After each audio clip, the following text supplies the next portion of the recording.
to two groups in this country, patriots and traitors. No middle ground. Disinformation is not simply lies or falsifications. It is the art of having your enemies say what you want them to say. Who would engage in espionage on Twitter? Who would be that stupid? Not me. It's very important to educate people about these techniques. They have the Great Reset, we have the Great Awakening.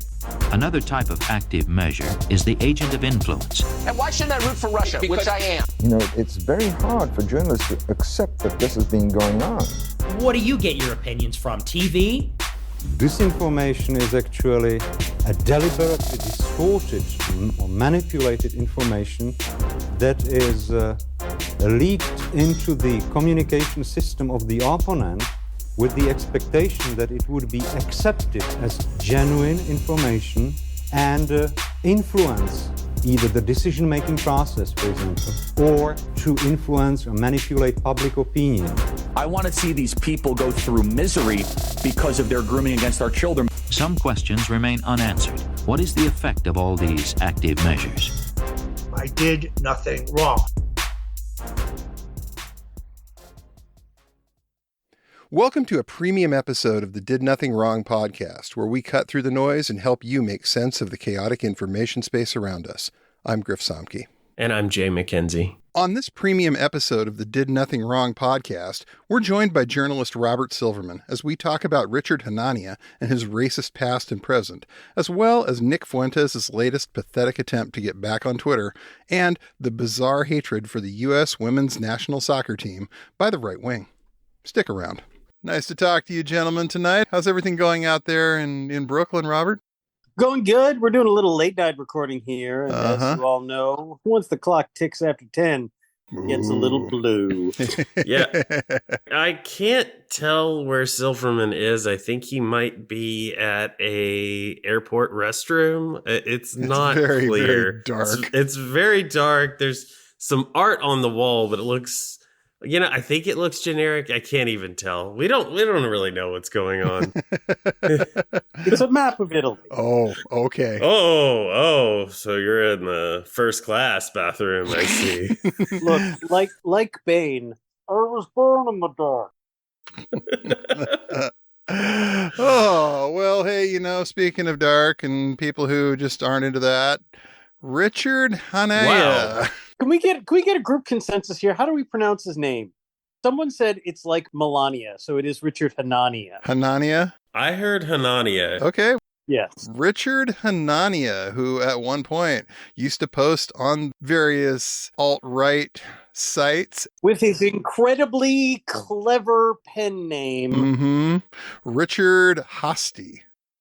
Or Hosty? Hosty? I don't know. Well, Posty? Okay. Richard Hitler. Yeah, Richard Hitler. Yeah. Christopher Matthias from the Huffington Post had a bit of an expose on this guy earlier this week and managed to connect a few dots to this current iteration of his gig that a lot of tech billionaires seem to really like. This credentialed intellectual who gets to write op-eds at the Washington Post and the New York Times, and whose work is glowingly read by all of your favorite Silicon Valley mouth breathers. By the way, I had never read any of his Substack posts because I am a sicko. This has been already well-trod terrain that I'm a sicko, but I had never read any of his Substack posts, or let alone his op-eds. He writes like a dim child. It is both not particularly smart and not well executed. I mean, say what you will about Pedro Gonzalez, at least he got a couple of 50-cent words in there and was able to make one sentence flow into the next. Yeah, no, I get what you're talking about. I read a couple articles and I was looking at his topics. And it's all very generic boilerplate. Essentially, he took some tweets and trending topics on Twitter and made it into a Substack post. And he didn't really add anything, but you know what? He's on narrative and he has kind of some credentials. The Substack dinguses are definitely boosting him as a valuable thinker. That little bit of information came out right before old Richard Hostey's work was connected to his. Mm-hmm. They love him. All those people just absolutely love this guy. He's the new intellectual darling of that movement. The Nazi said. Well, I read his post about Bukele, and that's something that we've talked about on this podcast, and the crackdown that's happening in El Salvador. And yes, on paper, crime is going down, and so the right loves this fascist dictator. That's what happens when you install a police state. Yes, when you arrest people without trial, without any sort of rights, you just take them off the street and you throw them in jail. Yes, that does reduce crime.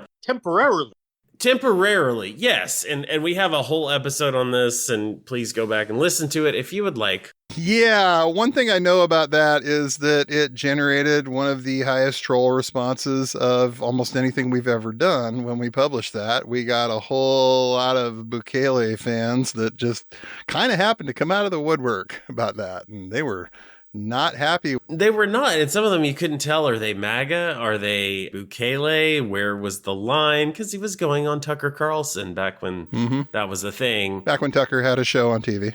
All I will say is, yes, of course, Hanania jumped onto this of, fascism good, no rights for the common folk good. We're going to go round up all the criminals. And like, he added nothing else. He didn't add any context. He didn't talk about the EDNY indictment where Bukele's government is essentially cooperating with and hiding, not extraditing the leaders of MS-13 because he made deals with them and money exchanged hands. It's slightly cleaned up to make look nice. And so Mark Andreessen and Peter Thiel can look at it and say, oh yeah, the anti-white racism. That is real because this man went to Yale or whatever and he says it's real. So, okay.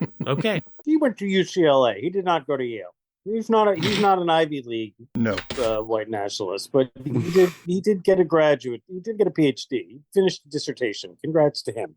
One thing I'd also like to say is, oh my God, I'm stealing this line from David Roth of Defector, but Hanania really does look like a high school photo of the mystery man from Lost Highway. He was voted most likely to be in your home right now. He does. Look, things you wish you could unsee for 500, Alex. I mean, if talk about adrenochrome, that's a dude who looks like he feasts on the blood of children to sustain his life force. I think he could really, if you did it from the right angles and distance, he could be a stunt double for Blake Masters' creepy campaign ads when he inevitably runs for political office again, because it's the same sort of creepy, why does his face look this way? And is that a smile or is he threatening to kill me with his eyes? Terrifying looking and cannot dress himself at all. I'm no Derek menswear guy, but that I could do better than that. The other thing is I read his apology blog because I am a bit of a sicko, and nothing has changed. That was the point of the article. The points he was made, but by the way, they were just filled with lies. The apology was just filled with nonsense and falsehoods. And what he was writing 11 years ago is that he's up for the forced sterilization of everyone with an IQ under 90, which, I think that's all the brown people. That was his political agenda when he was writing for Richard Spencer's publications, when he was writing for VDare, when he was writing for all your favorite Nazi online rags. That was his line. His maturation away from this racist line of thinking is, well, don't say the brown people part. And don't really talk about eugenics. But as you know, Governor Ukulele is doing a great job, so we should follow his lead. And maybe, as he tweeted out just like a couple of months ago, probably we should do some mass arrests of all these people who happen to be black. And when Daniel Penny gets arrested, he decides to call black people savages. It doesn't matter whether they're in a subway or wearing a suit. Nothing has changed. Absolutely nothing. Nope. People have stupid ideas in their 20s. I had plenty of them. For some reason, I didn't dabble in Bull Connor-esque, policies. I didn't go that direction. Who among us has never? Yeah. No. But, no. So I didn't suddenly say Oswald Mosley, interesting takes. Julius Evola did nothing wrong. Yeah. There are ways that if someone has some terrible ideas when they're young, okay, you have to do some work and prove that you no longer believe that. Mm-hmm. He has done none of it. Not even. He is an unreconstructed bigot on Maine. And anyone who buys his lies, like David Frum, or his buddies at the Mercator Institute who are funding him, are either in on the grift or they're just the most useless marks in the world. And I of the two examples, I bet you could probably figure out which is which.